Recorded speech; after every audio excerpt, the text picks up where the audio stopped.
Assalamualaikum warahmatullahi wabarakatuh. Dengan menyebut nama Allah yang Maha Pengampun, Pengasih lagi Maha Penyayang, salawat serta salam mari kita curahkan kepada Nabi besar Muhammad SAW. Halo semuanya, perkenalkan nama saya Arin. Di sini saya akan menjelaskan tentang buku yang berjudul Slow Living. Hidup bukanlah pelarian, tapi perjalanan. Nah, di sini di dalamnya menjelaskan tentang bagaimana sih kita hidup yang lebih tenang dalam melakukan sesuatu. Nah, di sini saya ada daftar isi, identitas buku, isi buku, kelebihan dan kekurangan, kutipan favorit, serta dokumentasi. Di sini jumlah halamannya ada 112 halaman. Penerbitnya Shell Mahat Publishing, penulis Sabrina Ara, tanggal terbit 26 Juni 2023.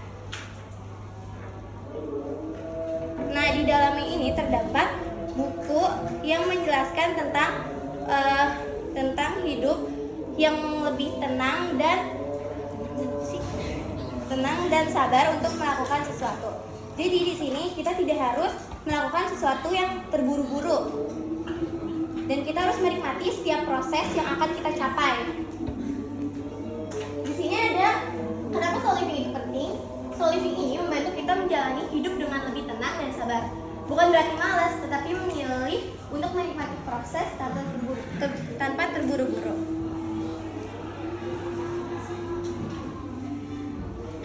Nah, apa itu slow living? Slow living itu adalah cara hidup yang lebih tenang dan seimbang, dimana kita fokus pada kualitas.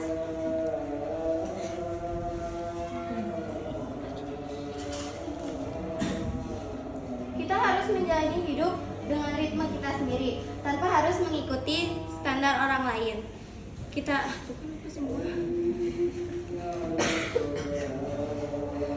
juga harus belajar menerima dan ikhlas. Hidup tidak selalu berjalan sesuai dengan rencana kita, kan? Nah, maka dari itu dengan menerima dan mengikhlaskan, kita bisa menjalani hidup yang lebih baik lagi dan damai dan tidak mudah tercerna. Nah, di sini ada 3 step untuk menerapkan hidup slow living ini. Yang pertama, kita tidak harus mengikuti kita tuh harus mengurangi sosial media, karena menurut saya kalau kita terus on sosial media kita bakal terus mengikuti tren-tren viral masa kini. Kedua, kita tuh harus berhenti untuk membandingkan diri kita dengan orang lain, karena menurut saya kita tuh mempunyai kelebihan dan kekurangan masing-masing. Nah, yang ketiga itu kita tidak boleh fokus pada hasil, tetapi juga kita harus menghargai setiap langkah yang bakal kita jalani. Karena kebahagiaan tidak hanya ada di garis finish, tapi juga di dalam perjalanan. Nah, kekurangan dan kelebihan yang saya temuin di sini minimnya contoh nyata. Jadi di buku ini tuh jarang banget ada contoh-contoh yang menunjukkan aslinya gitu. Terus pembahasannya kurang mendalam. Buku ini membahas tentang cara hidup slow livingnya doang. Terus nggak ada langkah yang jelas.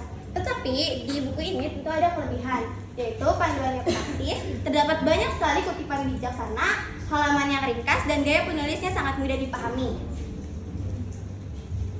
Ini kutipan favorit saya ada 2. Yang pertama, menepi bukanlah berhenti untuk mengakhiri perjalanan, namun kita memang butuh berjalan pelan, melambatkan diri untuk lebih hati-hati dan berhemat energi. Yang kedua, di halaman 58, tentang mengapa kita kerap kali menyalahkan Tuhan ketika tertimpa hal buruk, tetapi lupa jika kebaikan yang diterimanya juga bagian dari campur tangan dan takdirnya. Siapa ini? Ini rekomendasi aku. Sekian dari saya, mohon maaf ada yang lupa. Wassalamualaikum warahmatullahi wabarakatuh.